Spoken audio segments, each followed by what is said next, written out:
বাচ্চা মেয়েটিকে দেখে সূর্যের মায়ের কথা মনে পড়ে যাচ্ছে। সূর্য খুব ভালো করেই কথা বলছে মেয়েটির সঙ্গে, কিন্তু উর্মি খুবই বিরক্ত হচ্ছে। উর্মি সূর্যকে বলছে যে দাদাই জয় এখনো ফিরছে না, আর আপনি দিব্যি এই মেয়েটাকে নিয়ে পড়ে আছেন। উর্মি রেগে গিয়ে বলে যে এই মেয়েটি নিশ্চয়ই আমাদের কোনো বিপদ ডেকে এনেছে।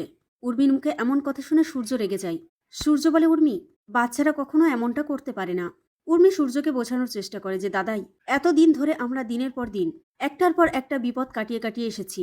হতেও তো পারে এই মেয়েটা আবার নতুন কোনো বিপদ ডেকে আনবে। সূর্য উর্মিকে বলে যে তুমি কি বলতে চাইছো উর্মি?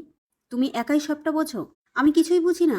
আমি মানছি জয় আসছে না, তোমার টেনশন হচ্ছে, কিন্তু তুমি যা বুঝিয়ে দেবে তাই আমাকে বুঝতে হবে এমনটা তো নয়। আজ থেকে এই মেয়েটি আমাদের বাড়িতেই থাকবে। মেয়েটি সূর্যকে বলে, এই ভালো ছেলে, তুমি এই হুইল চেয়ারে বসে কি করো? মেয়েটির কথায় সূর্য হাসে। সোনা অবাক হয়ে বাবার দিকে তাকিয়ে থাকে আর বলে, আজ কতদিন পর বাবার এরকম হাসি মুখটা আবার দেখলাম। বাবা কত সুন্দর করে সেই আগের মতো আবারও নর্মাল কথা বলছে। বাচ্চা মেয়েটি সূর্যের দিকে এগিয়ে যায়, গিয়ে সূর্যের হুইল চেয়ারটা ধরে বলে, আমরা এখন গাড়ি গাড়ি খেলবো। সূর্যও মজা পায় খুব। দীপ আর সোনা মিলে বাচ্চাটিকে হেল্প করে, কারণ সূর্য বসে রয়েছে এমনিতেই ভারী, তাই বাচ্চা মেয়েটি ঠেলতে পারছিল না। কিছুক্ষণ গাড়ি গাড়ি খেলার পর মেয়েটি বলে, উফ, কষ্ট হয়ে গিয়েছে, এবার আমাকে কিছু খেতে দাও, আমার খুব খিদে পেয়ে গিয়েছে। সূর্য উর্মিকে খেতে দিতে বলে। উর্মি খাবার নিয়ে আসে, কেক, চকলেট এইসব। বাচ্চা মেয়েটি পাকামো করে বলে, এই তুমি কি বোঝো না, এত রাতে কেউ এইসব খায় নাকি? রাতে রাইস খেতে হয়, তুমি জানো না? সোনা বলে, আচ্ছা ঠিক আছে, আমি তোমার জন্য রাইস নিয়ে আসছি। সোনা গিয়ে মেয়েটির জন্য ভাত এনে দেয়। মেয়েটি খেতে বসে টেবিলে। মেয়েটি খাবারের দিকে তাকিয়ে রয়েছে। সূর্য এগিয়ে যায় তার দিকে, বলে, মা, আমার কাছে নিয়ে এসো, আমি তোমাকে খাইয়ে দিচ্ছি। বাচ্চা মেয়েটি ভাতের থালাটি নিয়ে সূর্যের কাছে আসে। সূর্য ভাত মাখিয়ে বাচ্চাটির গালে তুলে দেয়। বাচ্চাটি খেতে খেতে তার চোখে জল চলে আসে। সবাই জিজ্ঞেস করে, তুমি কান্না করছো কেন? বাচ্চা মেয়েটি বলে, তার নাকি মায়ের কথা খুব মনে পড়ছে। সবাই জিজ্ঞেস করে, তোমার মায়ের নাম কি, কোথায় থাকে, আর তুমি এভাবে এখানে চলে এলেই বা কি করে? উর্মি বলে, ও বোধহয় হারিয়ে গিয়েছে। দীপ বলে, মা, বাইরে একটা ফাংশন হচ্ছে, হয়তো ওর বাবা মা ওখানেই আছে, তারা হয়তো এতক্ষণে তাদের মেয়েটাকে খুঁজছে। উর্মি দীপকে বাইরে পাঠিয়ে দেয় যে গিয়ে দেখ ওর বাবা মার কোনো খোঁজ পাওয়া যায় কিনা। দীপ বেরিয়ে যায়। সূর্য মেয়েটিকে বলে, তোমার মায়ের নাম কি বলো? মেয়েটি বলে, বলতে নেই সেনগুপ্ত। এটা শুনে সবাই চমকে যায়। এ আবার কেমন নাম, বলতে নেই সেনগুপ্ত? মেয়েটি মুখটা মলিন হয়ে যায়। তারপর বলে, আমার মায়ের নাম বলতে নেই, মা বলতে নিষেধ করেছেন। সবাই বলে, ঠিক আছে, কিন্তু কোথায় থাকে তোমার মা সেটা তো বলো। দীপ বলে, বলো, আমি তোমাকে তোমার মায়ের কাছে পৌঁছে দেব। ততক্ষণে দীপ ফিরে আসে। বাইরে কাউকে খুঁজে পায় না। দীপ বাচ্চা মেয়েটিকে বলে, বলো, আমরা অনলাইনে সার্চ করব।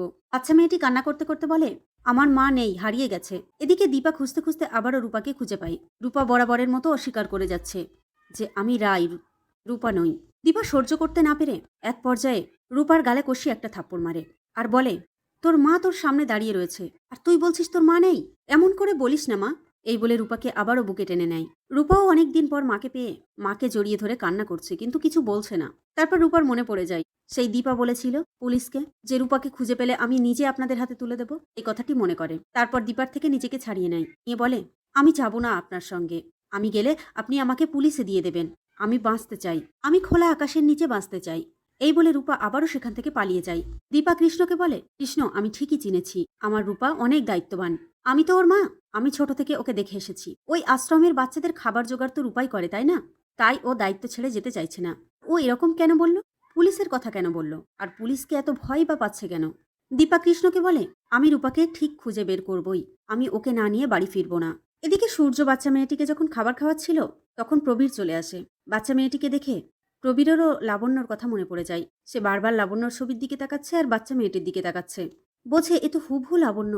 প্রবীর বলে, এ আজ থেকে আমাদের বাড়িতেই থাকবে, কিন্তু উর্মি এটা কিছুতেই মেনে নিতে পারছে না। উর্মি মেয়েটিকে বাড়ি থেকে বের করে দিতে চাই। বাচ্চা মেয়েটি উর্মিকে বলে, তুমি খুব পচা। এতে উর্মি ভীষণ রেগে যায় আর বলে, কি করেছি আমি তোমার? মেয়েটি বলে, আগে তুমি এটা বলো তো, এই গরমের মধ্যে তুমি ফুলহাতা জামা কেন পরে আছো? উর্মি রেগে গিয়ে মেয়েটিকে বলে, এই মেয়ে চুপ করো, আমাদের বাড়িতে এসে আবার আমাদেরকেই কথা শোনাচ্ছ।